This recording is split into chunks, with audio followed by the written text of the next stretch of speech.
Hello guys, ഇത് കഴിഞ്ഞ ദിവസം ഗുരുവായൂർ ഏകാദശിയുടെ അന്ന് മാവൂരുള്ള തെങ്ങിലക്കടവ് സന്താന ഗോപാലമൂർത്തി ക്ഷേത്രത്തിൽ പോയ വീഡിയോ ആണ്. ക്ഷേത്രത്തിലേക്ക് കയറുന്നതിന് മുമ്പായിട്ട് ഒരു കുളമുണ്ട്. അത് കഴിഞ്ഞ് സ്റ്റെപ്സ് കയറി അമ്പലത്തിലെത്തും. ശ്രീകൃഷ്ണൻ്റെ സന്താന ഗോപാല രൂപത്തിനാണ് ഈ ക്ഷേത്രം സമർപ്പിച്ചിരിക്കുന്നത്. കുട്ടികളില്ലാത്ത ദമ്പതികൾക്ക് ക്ഷേത്രത്തിൽ പ്രാർത്ഥന നടത്തിയ ശേഷം കുട്ടികളുണ്ടാവുമെന്ന് പറയപ്പെടുന്ന ഒരു ദിവ്യമായ ക്ഷേത്രമാണിത്. ക്ഷേത്രത്തിൽ നിന്ന് കുറച്ചകലെ കാണത്തക്ക രീതിയിൽ ഒരു പറമ്പുണ്ട്.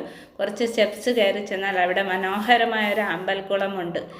എന്നിട്ട് താഴേക്ക് ഇറങ്ങി ചെന്നാൽ മനോഹരമായ ഒരു ശംഖ് അവിടെ കല്ലിൽ കയറ്റി വെച്ചിരിക്കുന്നത് നമുക്ക് ദൂരെ നിന്ന് തന്നെ കാണാൻ കഴിയും.